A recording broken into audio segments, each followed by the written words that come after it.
Hello on YouTube and welcome to another episode of my Singularity Let's Play series. This is Northstar. Hope you're well, taking care of each other, and being kind to yourselves. This is my series, or my channel indeed. Welcome, returning folks. Welcome back. Seems the upgrades just acted on this before. Wondering what the deal was with that. Actually, come back to that. Let's get a little more with the mine machines exploration. Then I'll buy upgrades. But, things are stressful. I know I say that a lot, but I have a ridiculously complicated life. Philosophical zombies? Skeptics insist AIs will always be philosophical zombies, human-like appearance, but devoid of interests, opinions, and life. These zombies can still evoke genuine emotion to humans, despite not having their own. Right. Morality AI. Can AIs learn human values? If so, whose values? Some might prioritize quantity over quality. Others might suggest a human life is not as valuable as a product. An AI's vision of right and wrong depend on the people training it. And sentience. AI is able to do things not trained to do. But are they aware of their existence? Or AIs are able to do things they're not trained to do. Are they aware of their existence? Is imitating sentience the same as being sentient? Are humans sentient, or are their brains programmed to think they are? Okay, that's just ridiculous. That's just an excuse to legitimize an excessively techno-optimist view here by lowering the bar for sentience, so it's easier to say AIs are sentient. The dreams of AGI, blah, blah, blah. You've got corporations trying to find AGI, simply an AI that makes more than a certain amount of profit. I kid you not, by the way. You have OpenAI in this, not setting a bar of is it sentient somehow, but simply doesn't make, I think, what is it, more than 100 billion profit. There's stories in this. You can look more into this. I'm not doing a politics video right at the second, but it's obviously deceptive, and that's not what AGI really is. But it is what they're trying to claim it is because, well, it's profitable to do so. I guess this gets right into the problems with capitalism, right? I mean, things aren't done based on truth or human well-being or any of that. They're just what makes people already have money. You know, shareholders gave more money, what allows more stock buybacks, which I was amazed to learn. Most people don't realize how those really work and what they really are. Information is just getting out that it reduces the number of outstanding shares of a company and therefore makes the remaining shares have a better profit to share ratio and increase in value. And it's like, really? Most people didn't know that? That wasn't common knowledge? I always forget most people know less than I do. I feel like that's not something people should have to be told, but then I think about, like, well, actually, I guess it's not as obvious as it seems. It's just something I had a lot of interest in. Such a fundamental thing that once you learn about it, it's like, it's hard to forget.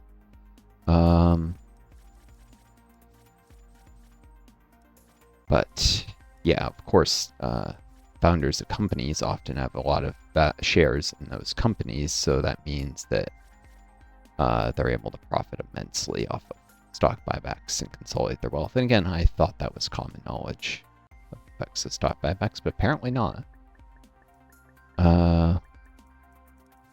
Alright, already 44, and time for the challenge mode. Which gets me, in itself, 500 ranks. 500 science as if I had done 500 generators, and puts me all the way to number 28. There. Everything's a little slower this time, but there's a chance to, you know, get more points again, and perhaps more quickly than just sitting and harvesting at the end of that. Possibly.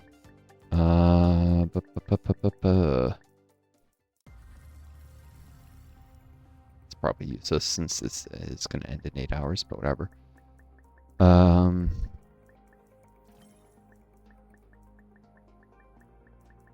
know, I'm probably going to need this to do this in reasonable time. Oh, sped up when I passed 100. Okay. So I was starting to think this is ridiculously slow. That's weird.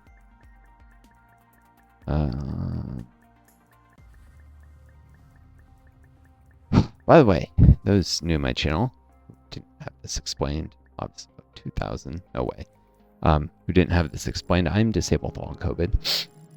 Fixed my cognition, my memory, my focus, and then I'm dealing with additional stressors like psychopath roommate who really perfected the dangerous psychopath stare today. I've been leaving him alone, ignoring him, avoiding him. So what does he do? He pops out of his room and screams at me. I mean, screams at me because I was going to the bathroom and it was my blowing my nose while I was in the bathroom was making more noise than he would have liked.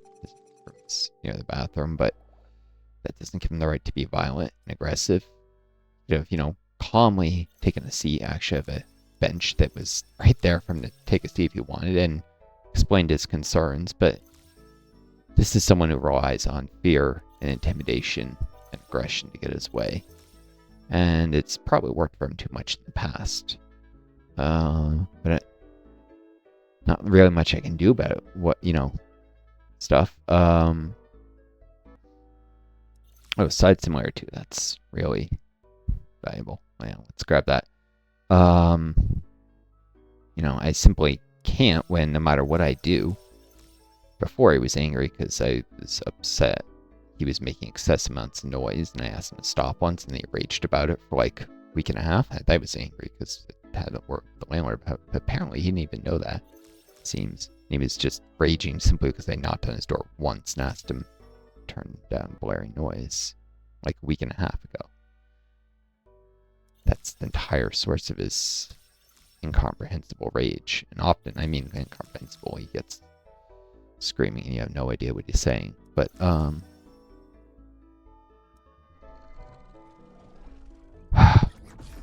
apparently even going to the bathroom set this guy off, so there's really no avoiding setting. That's my point. He's gonna find something. Very dangerous individual who's almost certainly gonna try and hurt me eventually, so yeah, if the landlord didn't do anything about it, eventually it's gonna force involvement of the police, which is gonna suck. But I can't have this guy killing me, and he's already threatened to do that before, so and I'll need that documented, of course, if it comes down to self-defense. That I've, you know, called the police on it before when he got violent, extremely aggressive. It's important to have that record. Unfortunately, I really don't want to do it. Police are dangerous and fascist and all. Guys, minority, so he's more likely to face aggression from them. But he's a danger in my life. Unfortunately, sometimes that can force you to initiate things. And I said he's trying to kill me before, so not lately, thankfully. Not for 4 days, maybe. But that's not saying much. And it's still unacceptable, him screaming and waving his hands around in my face like he was doing today. Not long at all ago, in fact. 3 hours ago. A little more than 3 hours. Like starting at 11:30. It's about 3 a.m. now.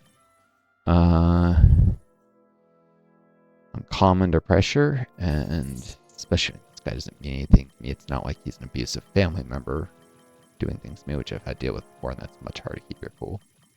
And I learned to be calm under pressure as an EMT, even though my long COVID does impair my emotional processing, make it hard to be calm.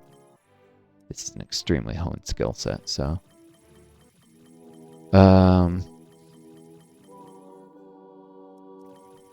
continue to be calm under pressure. Just a sucky situation nonetheless, though. Ungulates, monotremes, theoforms. Should be able to get cetaceans in a sec, since ungulates lead to cetaceans, since whales are descended from a branch of ungulates that went back to the water, essentially. game is edutainment, and little facts like that get squeezed in. And all the generators matter because there's some things that, like, the number of primordial life generators you have amplify overall entropy efficiency or something. I forget, there was something that looked like that. I'm pretty sure I think it was called primordial mastery. I'll look at it in a second.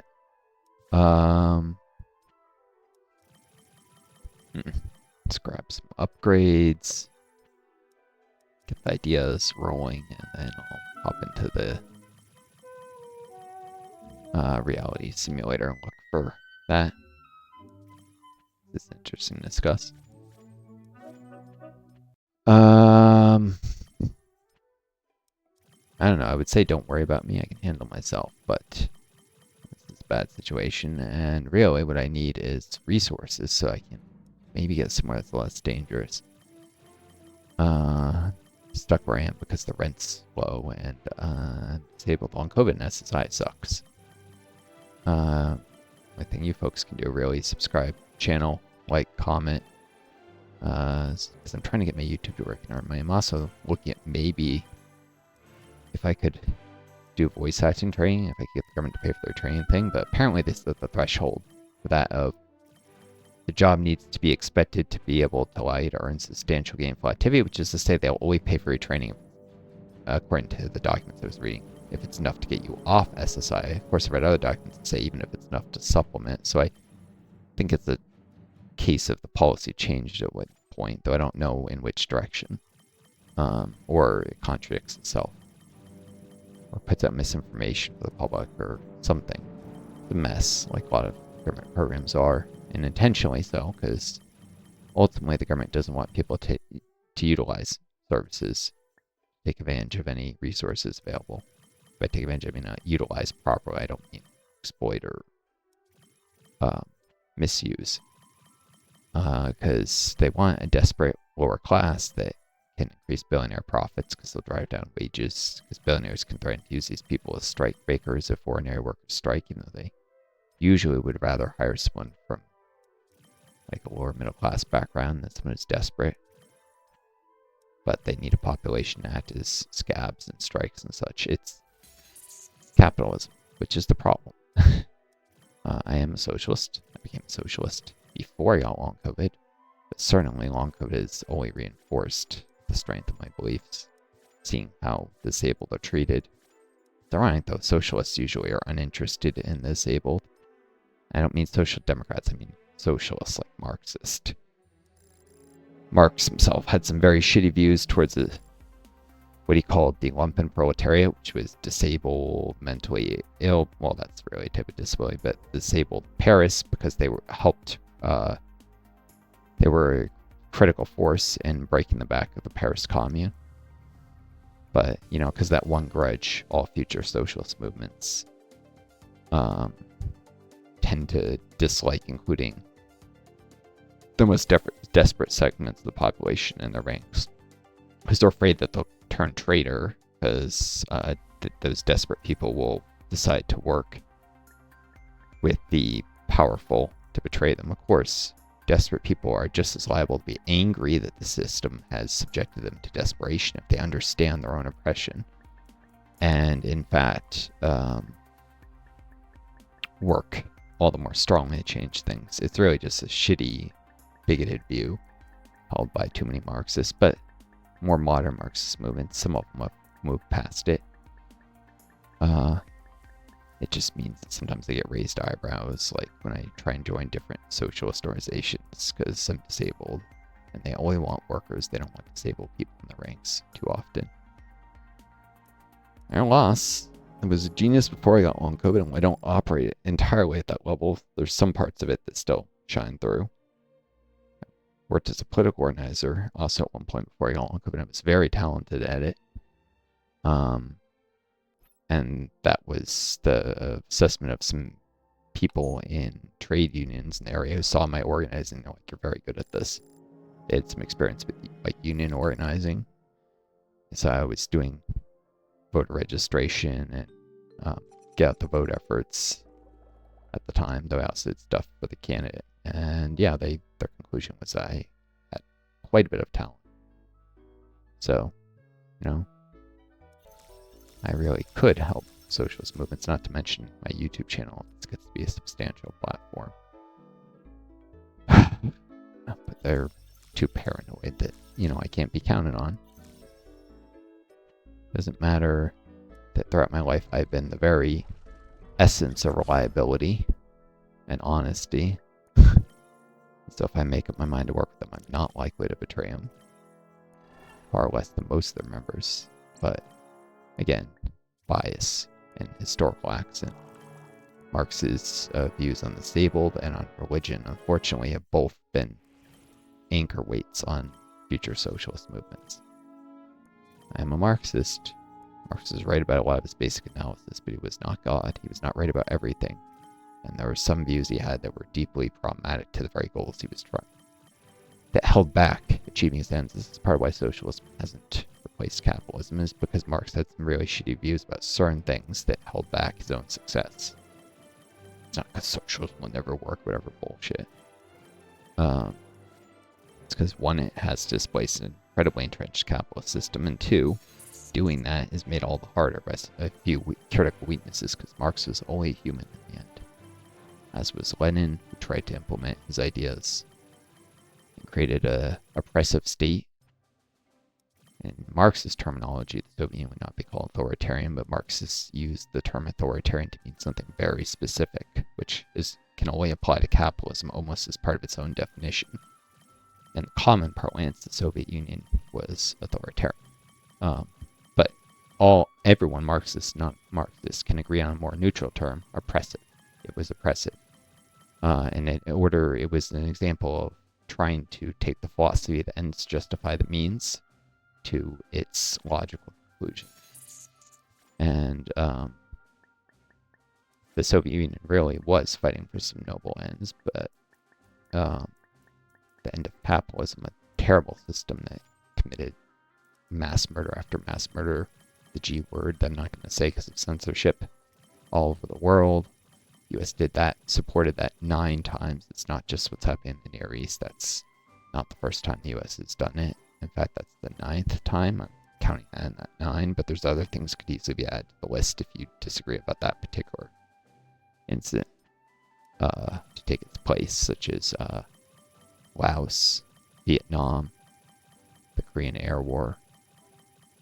So you could easily expand that number to 12 or more, depending on what standards of evidence and such you use. Only taking the things that have the strongest evidence. But anyways, Soviets fought for a noble end, but they took the ends justify the means to horrible, horrible lengths and did some terrible things that can't be justified even by what they were trying to accomplish. They took it too far. Of course, I think I've explained this when talking about the Stormlight Archive series and how authors often attack ethical utilitarianism, which is the idea that ends justify the means. Very few people actually understand the proper application of the theory. It's not that more ethical utilitarianism is wrong or flawed. It's that the people who claim to practice it aren't actually practicing it. It's actually a very advanced philosophical orientation. And what you get are amateurs misusing it. And like the way the Soviets applied it would be ham-fisted, amateurish. You have to account for not knowing correctly what the correct course of action is, or what the greatest good is. You have to account for your own bias in overvaluing the things you believe in. You have to account for the way that doing bad things will corrupt you, or corrupt, because this is more on a societal level, corrupt the members of society who do the terrible things and turn them into terrible people who will pursue bad ends. When you start accounting for these kind of things, the degree to which you should take difficult choices, so to speak, for noble goals, it becomes a lot less. But a lot of the people who claim ethical utilitarianism as a justification, some do it in bad faith, but many who do it in good faith don't have a proper understanding of the theory they're trying to apply. And they can become corrupted as such and end up doing evil and working for evil in the end. And that would probably apply to the Soviets. Many in the Soviet leadership did become corrupted by overusing force to try and achieve their goals. They may have started out noble and idealistic, but they didn't end that way. And again, that's because they didn't really understand the moral philosophy they were working from. This is also a blind spot of Marxism. Marx undervalued certain types of ethical philosophy, and so Marxists, especially in the Soviet Union, as Lenin took this to greater length, didn't delve enough into the more humanistic philosophical systems, considering it to somehow be capitalist type, which held back Marxism, because you need an advanced moral philosophy in order to properly do socialism, especially if you have the capitalist world trying to destroy it. And the US did cause the Cold War. That was the rigged 1944 Democratic Party convention, where the Democratic Party bosses forced Truman into the vice presidency when they knew FDR was dying, so they were essentially backdooring Truman into the presidency. It wasn't common knowledge that FDR was dying, but the Democrat Party bosses knew it. It was a guarded secret, kept out of the media, but people who spent a lot of time around FDR knew it. And party bosses knew people who spent time around him, so you get where I'm going with this. So they rigged the convention. Truman was maybe not so much domestically to the right, but internationally in terms of stance on U.S. empire and stance on the Soviet Union. He was way, way, way, way, way to the right of Henry Agar Wallace, who had been FDR's vice president before then, and was FDR's preferred choice for vice president again, although when he wrote a letter saying this, he put it very weakly, because he, I think, was worried about destabilizing the situation if he upset the party bosses. He realized he wouldn't be able to force through Wallace if they didn't want Wallace. So he said, if it was my choice, I would choose this person or something. He used very weak language, but that's almost certainly because he understood he didn't have the power. He was too sick, too busy with World War II to fight the Democrat Party bosses where he thought he was. It was a strategic choice, in short.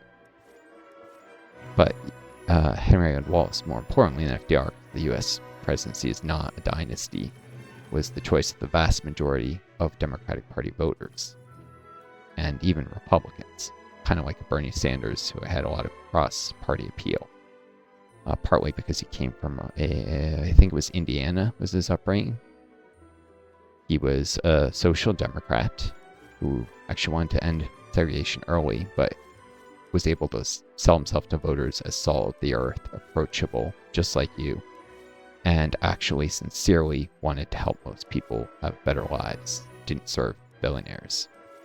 And that made him very dangerous to the Democrat Party elites and very popular with ordinary Americans. So they rigged the 1944 convention so that Americans had the choice only between Truman or a Republican who is even more conservative than Truman. Lesser of two evils, same kind of nonsense that has been going on since.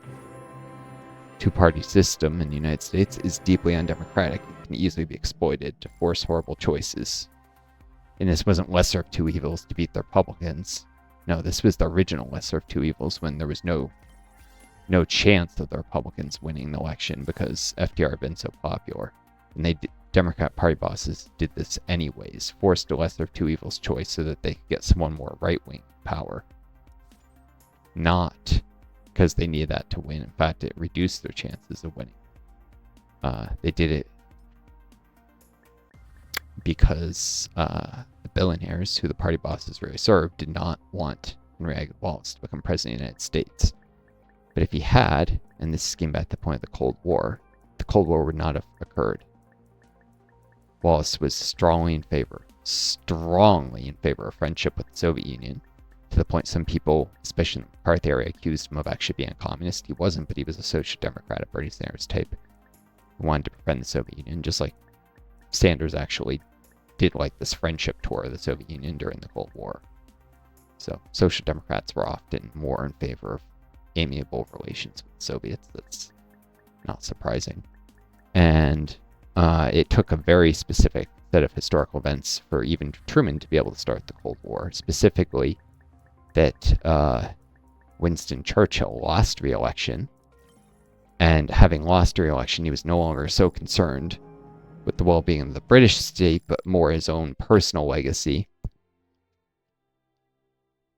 and serving, billionaire friends also who had helped get him to power, because Churchill was a conservative who always served the interests of the very wealthy in the UK.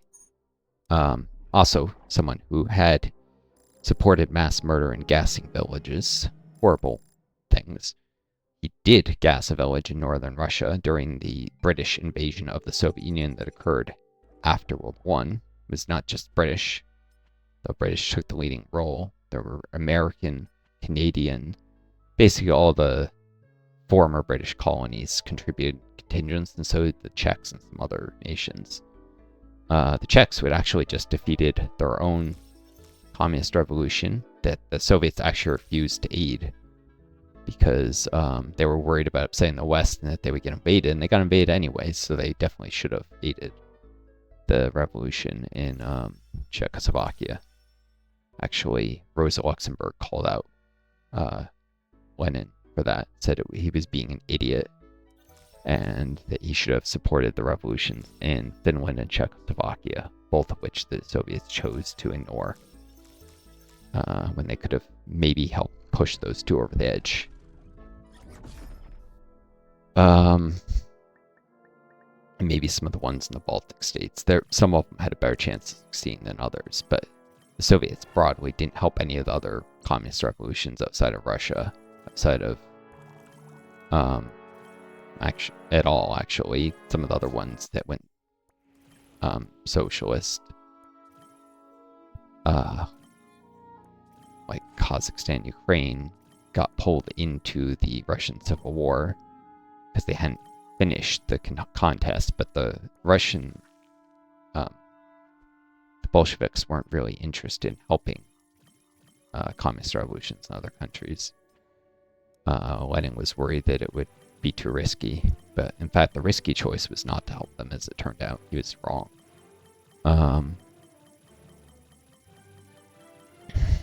Yeah, I know I sound like too much of a hardliner. I'm calling Lenin too moderate on this issue, and I'm pointing out how Democrats should have come more left-wing in 44, but this is the truth. The truth is sometimes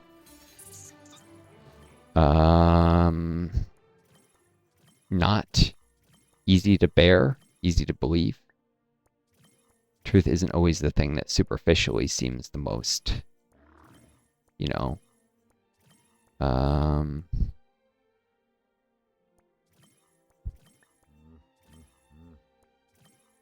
we go. Sorry, just grab notations. Truth is not always whatever sounds best.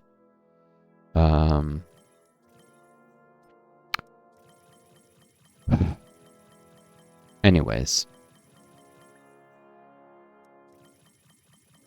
I mean, like the old Harvard motto goes, Veritas, which really means truth. But yeah, truth matters. I know I'm a nerd.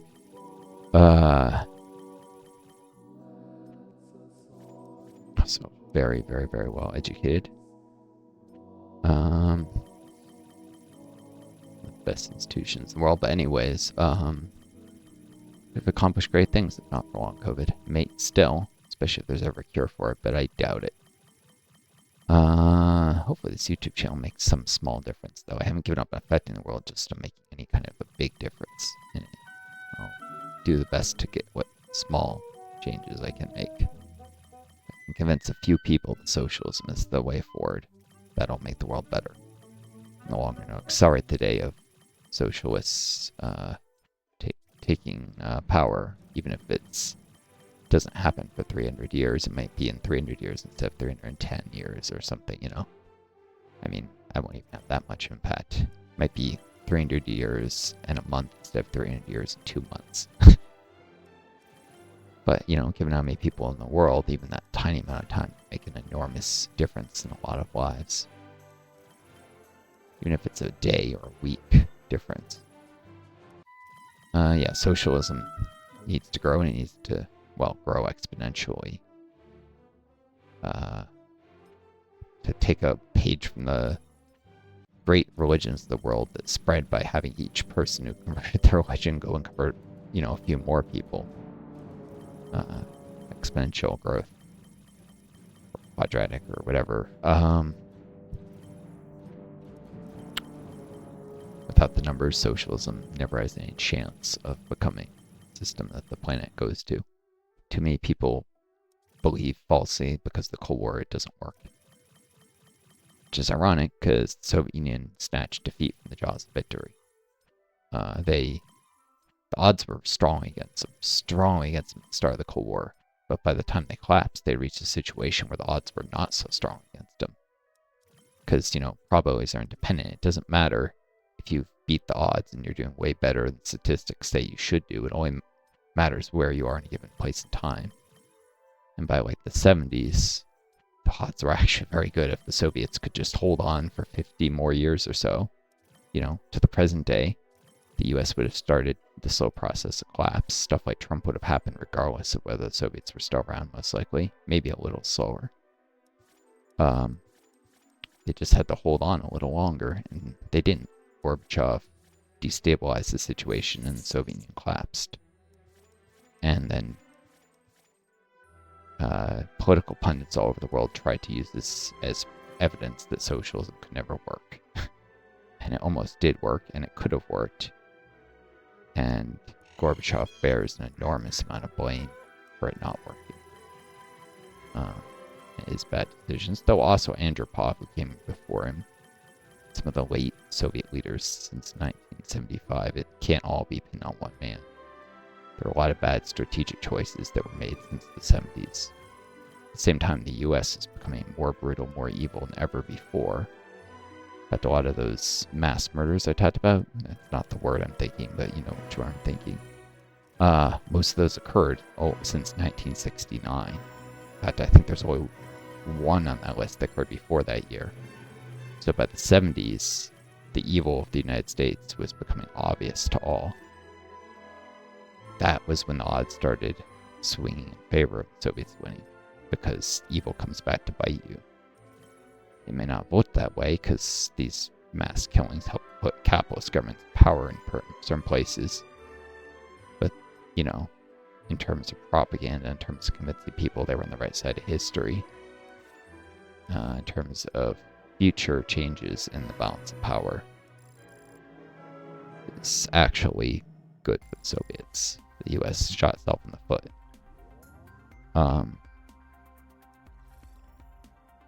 But they didn't hold on. They didn't hold on when they needed to hold on.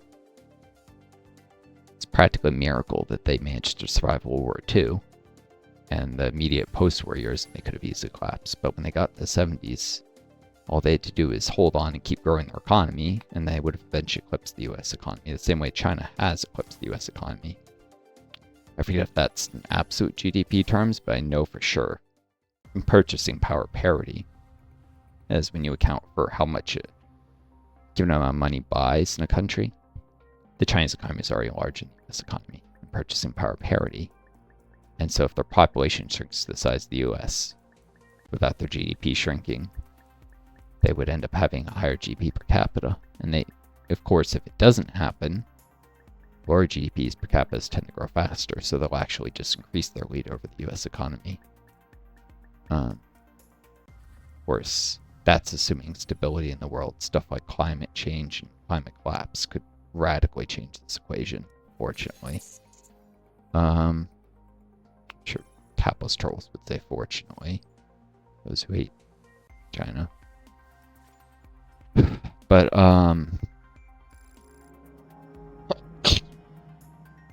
all the Soviets had to do was hold on. The same way that all the, Chinese have to do. There's this meme, do nothing, win. About China, all they have to do is not screw up and they'll win in the long run. That's all the Soviets had to do after the 70s, was not screw up. Fortunately, that was too much to ask of their leadership. And the reasons for that do go back to some of the problems with Marxist-Leninism, with Lenin's theories and lack of democracy in the party. At the same time, Gorbachev's attempts to introduce democracy to the Soviet Union were ham-fisted and actually made the situation worse.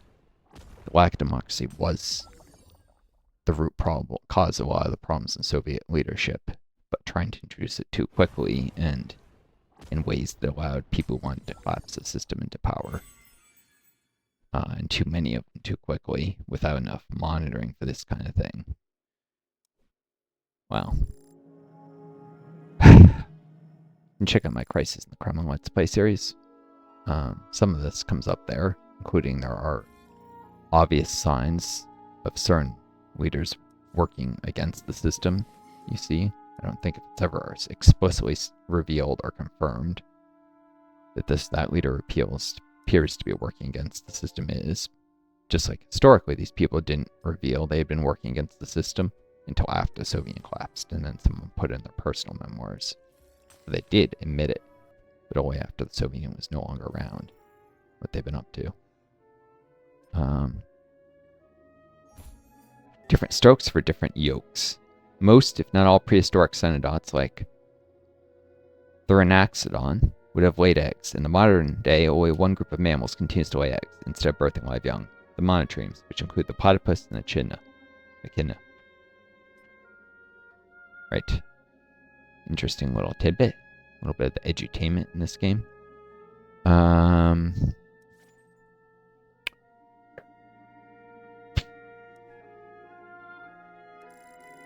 to the primary simulation.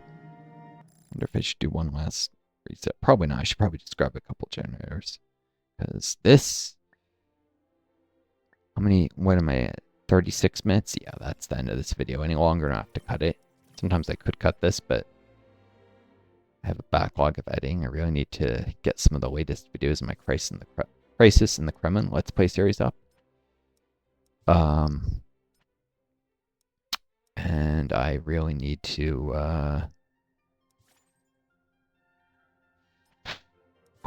get some of my Age of Wonders 3 videos edited and up too. So, I'm going to cut this here. I hope you all enjoyed this. Take care of each other. Be kind yourselves. Me always find a guy and start a video. Until next time, it's Northstar do, and best of luck to you all.